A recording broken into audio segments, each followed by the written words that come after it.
大家好，今日係2025年嘅1月17日。中國近代史有一個概念，大家一定要熟悉啦，就叫寧左勿右啊嘛。咩叫寧左勿右啊？喺大時代下，喺政治鬥爭嘅嚴厲環境底下，嗰啲人呢為求自保，佢寧願呢以最激進嘅方法去跟緊黨嘅路線，就係極左路線啦，都唔可以呢有溫和嘅思想，溫和嘅思想咧就被打成咧蘇修主義啦，所謂修正主義。劉少奇、鄧小平咪被打為蘇修主義咯。然後咧，如果你係右派就更加啦，敵我矛盾啦，就唔係人民內部矛盾咯。咁所以咧，啲人咧為咗自保咧，就用最激進嘅姿態去表示自己嘅忠誠，呢種叫寧左勿右啦。咁喺4-5年前呢，咁當時我就分析香港嘅政治形勢咧，將會進入由治及興。由治及興係一個大整肅嚟喎。當一個大整肅嘅環境，但係咧佢比大陸嘅環境咧係更加嚴苛嘅嚇。咁北京咧或者係其他地方個言論自由、學術自由、政治嘅寬容度，可能咧就會比香港更加包容添。咁有一個新聞咧就引證咗5年前咧呢個講法㗎啦。咁就係黃克武教授，台灣中央研究院近史所嘅學者，佢係特聘教授嚟嘅。以前咧就做過胡適紀念館嘅館長，做過近史所嘅所長。特聘教授即係咩級數呢？喺台灣嘅體制底下咧，研究員咧就等同教授，副研究員就副教授，助理研究員就助理教授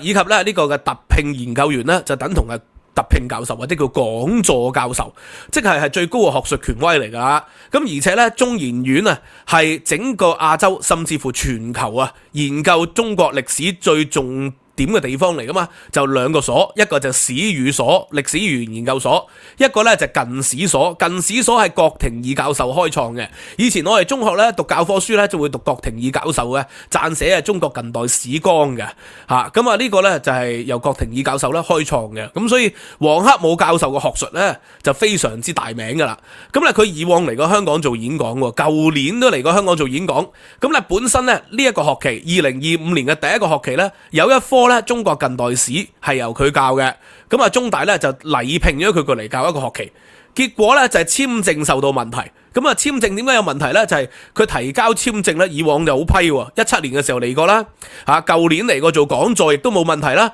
咁偏偏就1個月前咧申請呢個工作簽證，結果咧就受到入境處嘅刁難啦。入境處要求佢交自述，點解要嚟教啊？呢幾年學術上有咩變化？呢個就好荒謬、好有趣嘅。因為點解咧？黃克武教授咧剛剛咧先喺大陸出版咗好幾本書，而且咧喺北大咧係做咗訪問學者喎，唔係普通訪問學者，係做咗文言訪問學者文言訪問學者咧係北大極高嘅殊榮嚟嘅。呢個黃克武教授啱啱咧做咗文言學院嘅訪問學人。而且咧做咗一系列嘅講座，甚至乎受過訪問，就係談點解要研究中國近代思想史。呢個黃克武教授，而且咧佢舊年前年連續3-4年咧喺大陸咧都有論文發表，而且就有書出版，即係可想而知黃克武教授咧喺中央嘅角度，喺北京嘅角度，喺北大係認為一個可接受嘅人物嚟嘅。佢係一個完全可接受。佢啱啱喺2024年先出版過梁啟超與中國學術思想嘅現代詮釋，喺桂林師範大學出版。桂林師範大學當然就係出版咗好多即係廣西師範大學啦，就出版咗好多著名嘅著作啦，包括余英時嘅選集都喺嗰度出版嘅。咁同時間咧喺2022年咧，香港三聯書店亦都出版咗嚴復嘅著作。咁然後咧，廣西師大咧亦都喺2022年寫咗另外一本，就係中國近代啟蒙人嚴復。連續2本咧關於嚴復嘅作品都係香港同埋喺大陸出版。咁所以亦都說明咗2021年嘅時候喺四川人民出版社係最紅最專㗎啦，出版咗咧佢反思現代近代中國歷史書寫嘅重構。即係呢個人物咧完全咧係北京係能夠接受嘅人物嚟嘅。因為咧即係毛澤東思想啊嘛，係可以團結一切可團結之人。黃克武教授就可以被團結嘅人嚟嘅。佢嘅政治觀點咧唔係特別強烈，但係咧佢係傾向民主自由嘅思潮嘅。佢咧就寫咗一本書喺2021年嘅時候，叫胡適的頓挫：自由與威權衝擊下的政治抉擇。咁啊，即係我就因為有兩次啦，有2年啦，喺中研院近史所就擔任咧高級訪問學者嚇，咁所以呢本書咧就係阿黃克武教授嘅贈書，有簽名版嘅。咁啊，即係我都當然讀過，亦都咧導讀過佢裏邊部分嘅章節嘅。嗱，佢就係點樣寫胡適咧？胡適咧就係俾好多人認為咧，佢同威權合作，同蔣介石合作。因為明明49年之後咧，佢就已經可以喺美國度生活噶啦，喺哥倫比亞大學也好，或者喺美國任何地方活動都好受歡迎啦。佢偏偏咧喺最危難嘅時候，選擇去咗台灣做咗中研院嘅院長，而做中研院嘅院長嘅時期咧，就係要同蔣介石合作。咁啊，後來就發生咗一件事，呢件事咧就好出名嘅，就係叫做呢個自由中國事件。因為咧佢嘅好朋友嚴復，即係呢個雷震啊，就係發生咗自由中國事件。自由中國事件咧就係蔣介石當時咧就要修改憲法，就可以永續連任喎。因為話自己咧已經去到台灣係戒嚴時期，戒嚴時期啊就係要即係非常嚴厲啦。咁所以咧本來咧6年1任嘅總統任期，佢做咗第2任之後咧12年咧就應該要退位嘅。咁但係佢又冇退位，而諗住繼續做落去，所以咧有啲嘅知識分子就咧用溫和嘅方法表示希望勸諫佢退休啦，祝阿蔣總統咧就早日退休，結果就俾人拉咗啦。咁啊胡適咧係喺呢個時候有幫佢講說話，但係冇因為咁樣同阿蔣介石反面喎，所以有一啲嘅學者或者有一啲當時嘅人咧認為胡適太過懦弱啦，喺自由同威權之間咧係有妥協嘅，繼續幫蔣介石咧係即係領導中研院。但係就冇同呢個嘅蔣介石反面喎，冇呢個拂袖而去喎。咁啊，胡適咧就用溫和嘅方法勸諫，寫咗一首詩。呢首詩咧其實咧就係重抄咗宋代詩人楊萬里嘅作品，就叫做《桂園譜》嚇。咁而家咧就喺南港啊胡適嘅墓碑裏邊咧，或者係佢嘅紀念館裏邊咧，都提咗呢首詩嘅，就係好表達到胡適嘅自由嘅想法。就係萬山不許一溪奔，哇！即係山咧就唔容許啲溪水咧自由奔放嘅，即係用山嚟表示蔣介石或者其他嘅威權獨裁統治者，佢哋唔容許咧啲水就係自由民主啦，係奔放嘅。難得溪聲日夜喧，佢就阻住咗自由民主嘅思想表達。但係咧啲人仍然會發聲，敢於發聲嘅嚇。不過咧歷史咧始終都會走向光明嘅，好似甘地所講啊，喺歷史嘅長河裏邊。暴政必亡，真理必成。所以道德前頭山腳盡，堂堂溪水出前村。總有一天呢，呢個榮光係會歸嚟嘅。總有一天呢，勝利咧就會嚟到噶啦。咁所以咧呢個詩咧就係胡適咧去表達咧佢對蔣介石嘅不滿。咁啊，所以黃克武教授咧就係透過研究胡適嘅生平思想，亦都係表達到台灣嘅民主係得嚟不易嘅。咁啊，所以黃克武教授政治思想咧佢研究近代思想史啊，的而且確係傾向胡適嘅一套比較開明重視呢個嘅自由，重視學術嘅自由。而反對威權喎，咁但係反對威權佢都係比較溫和一啲，胡適都係比較溫和啊，佢反共啫，胡適咁但係咧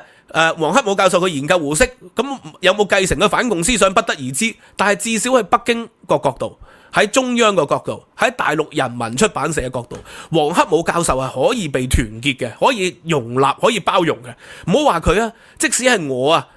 我咧。即係喺大陸長時間佢哋認為我係可以咧，即係容許嘅。你只要咧唔喺當地發表呢啲激進言論嘅思想，你喺海外講任何嘢啦，或者你喺香港講任何嘢，至少喺當年啦，至少我喺2020年或以前仲喺大陸咧係可以活動嘅喎。咁但係而家咧，即係喺香港咧就未必可以啦，係咪啊？咁結果黃克武教授又係咯，咁當然入境處或者其他又話，佢係依法例嘅，咁啊冇問題嘅。因為只係要佢補交資料啫，要佢自我審查，要寫點解要嚟要嚟呢個嘅香港教書要寫自己嘅思想係如何。咁當然啦，呢個作為一個權威嘅學者，你請佢，北大請佢，深圳大學請佢，復旦大學請佢，咁都係要禮聘佢嘅。要出晒錢，出晒機票，坐好好嘅機票通常都坐商務位啦，以及咧就會住唔錯嘅酒店因為我以往都接待過呢啲學者啦，我以往喺法國漢學院汪德邁教授嚟大陸都係我接待嘅，咁啊都係要負責做呢啲嘢噶嘛，係咪要安排得好好嘅？你係要想辦法禮聘佢過嚟嘅，而唔係咧要佢咧係自述點解要過嚟啊？即係所以結果咧，黃克武教授咧就覺得好失望啦因為佢話佢好中意嚟香港，以往成日嚟香港，希望以後都可以嚟，但係好明顯咧佢咧今次就受到政治審查，對佢嚟講係一個打擊嚟，對香港嚟講當然就係個打擊啦，係咪啊？咁所以黃克武咧佢自己估計入境處嘅要求或者因應咧香港當局嚴厲嘅行政嘅情況管治。咁所以同2017年佢上次嚟教書咧完全唔同嘅，而且佢今次教咧係中國近代史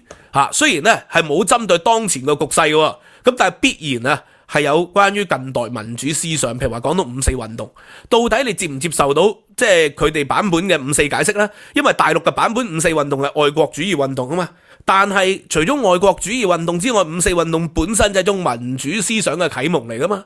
係咪係一種以救亡同啟蒙並行嘅一種思想啊嘛？係講德先生democracy， 德先生、蔡先生 science， 民主與科學嘅，呢個係五四思潮嘅一個核心思想嚟嘅，所以佢講嘅版本必然係會同呢個官方嘅版本係有所不一樣。大陸係接受佢嘅，大陸呢對於中研院學者接受嘅，唯一嘅要求呢就係唔可以寫中央研究院，只可以寫簡寫中研院，仲要用括號、開引號、刪引號，因為呢中央研究院嘅中央就係呢個中華民國中央啊嘛，以前喺南京嘅中央，而家就喺台北嘅中央，所以佢哋唔接受寫中央研究院，只可以縮寫中研院近史所，但係冇問題嘅。但係而家咧香港咧就係連台灣譬如話我而家服務緊嘅國立中山大學啦，就唔可以寫國立中山大學，要出版嘅時候咧就要寫台灣高雄中山大學，就廢除咗國立，譬如話新竹嘅國立清華大學，就寫台灣新竹清華大學。就政治正確行先，咁但係中研院咧冇問題嘅咁佢同咧上一次咧中大另外一個學者咧就係受到打擊啦。呢個學者咧就係余英時教授咧推薦嘅咁佢係研究呢個嘅六四口述歷史，姓何，叫何曉清教授。何曉清教授就被不獲續約，咁呢個咧因為佢真係走上政治嘅最前線。研究嘅當代六四嘅敏感問題，咁呢個呢，都可以解釋到啊！而家呢，呢個何曉清教授呢，就喺呢個美國德州大學裏邊呢擔任高級研究員，即係當然對香港嚟講都係個損失嚟啦，係余英時教授推薦噶嘛，佢係做口述歷史嘅，口述歷史呢就比較呢走前線一啲。但係黃克武教授唔係做口述歷史喎，黃克武教授係做文獻史喎，係研究嚴復梁啟超胡適呢啲近代思想史嘅人物喎，結果都受到嚴厲嘅抵制。咁呢個呢，就係說明到香港嘅有啲部門有啲官員就過猶不及最終呢，就係會破壞到中央咧團結一切可團結之人嘅統戰策略。即係佢哋有冇統戰黃克武教授？當然有啦，係咪啊？即係無論係林滿雄教授以前係國史館館長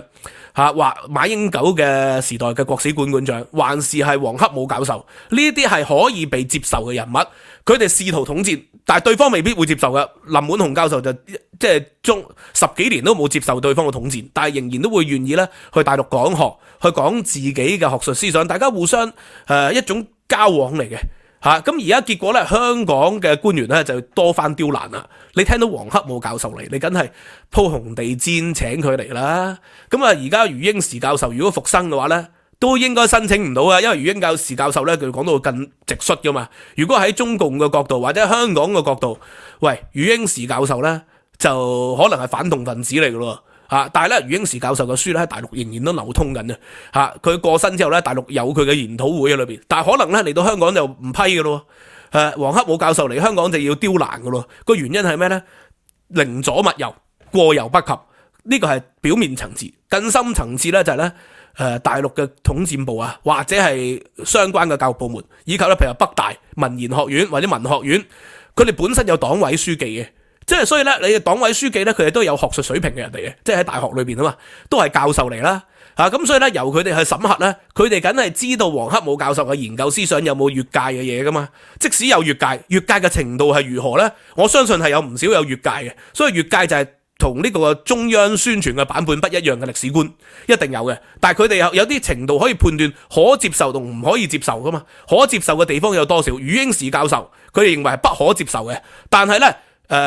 牟宗三教授認為不可接受，徐復觀教授認為不可接受嘅，唐君毅認為不可接受嘅。但係佢裏邊有部分嘅言論係可以接受，所以有結本啊嘅版本咧，牟宗三、徐復觀啊、唐君毅啊。喺大陸有出版嘅，錢穆佢哋有出版嘅，有部分認為不可接受嘅就篩選咗，或者咧留咗空白咯，嗰頁咧就變咗格仔咯，即係佢哋啲黨委書記、出版社也好，或者係大學學院也好，佢哋知道有學術水平，但係嚟到香港就由一啲唔係做呢啲學術專業嘅人去審批，入境處、國安處呢啲人都唔識呢啲嘢嘅，你由佢哋去審批，梗係會鬧出笑話啦。咁所以咧，即係唔好話黃克武教授咧，你請我都唔嚟。喂，當年咧真係好笑嘅。話說咧，保良局莊啟程咧，咁啊當時咧有個校董會啊，就即係話喂，同我講。喂，你可唔可以過嚟幫一幫手做個代課啊？因為要谷啲成績，有個老師又即係離咗職，咁啊要谷啲成績，咁好啦，我諗住去做代課啦。結果佢揾咗個副校長嚟見我，個副校長咧叫我咧去寫一個唔知幾百字啦，要解釋下點解要嚟呢度申請呢個工作。咁我梗係唔寫啦。我話唔係我想嚟嘅，係你哋校董會求我嚟嘅。結果就不歡而散就走咗啦。咁後來校董會嗰啲成員打電話俾我，叫我喂，幫幫手翻嚟啦。咁我話你啲同事咁樣我就冇興趣噶啦，老實講咁所以咧唔好話黃克武教授咁大名咁嘅學者，即係普通人如我都唔會接受呢一種咁嘅自我審查啦咁所以呢個咧就係鬧出笑話啦。咁啊最後咧，尋日咧我就講咗一段影片，咧提到一個地方我讀錯咗，咁有網友就指正我，咁我讀咗咩咧？我讀咗彈幫，其實咧普通話應該讀善幫，或者廣東話應該讀善幫。咁點解我會讀咗做彈幫咧？咁我就讀之前咧，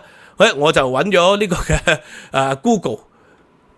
彈幫 Google 係讀咗彈幫，咁結果咧我就係冇再深入考察，咁啊讀咗彈幫，咁所以呢個係我錯誤嚟嘅。咁所以有啲同學咧，以前啲舊同學，一位師同學同埋有其他網友就指正咗我，咁我多謝大家嘅指正啊！呢個彈幫其實係善幫，係呢個中國南方泰族或者讀傣族嘅一個分支嚟嘅，咁去咗呢個緬甸嘅地方，咁而家仲打緊內戰啊！咁 anyway 有機會再詳細同大家分析呢個 DNA 嘅研究。今日咧就借黃克武教授去講到過猶不及，所以我愛國者建議就係咩咧？要做一個真正愛國者，就唔好破壞中央咧團結一切可團結之人嘅毛澤東思想同埋統戰啊！咁即使唔係統戰到黃克武教授，中央都要表示到一種咧同台灣學者一種學術嘅正常交流，以保持到台灣人同埋呢個大陸嘅民眾兩岸嘅同胞咧嘅共同歸屬噶嘛。而家你咁樣破壞咧，其實佢就唔係親民進黨學者嚟嘅，係獨立學者嚟嘅佢唔係所謂嘅台獨學者嚟嘅。你咁樣做咧，係破壞祖國嘅偉大統一事業嘅。咁所以呢個就要嚴厲譴責啦。咁所以咧，香港負責官員一定要咧深入貫徹學習習近平新時代中國特色社會主義思想同埋毛澤東思想咧，先至得嘅。唯一嘅方法咧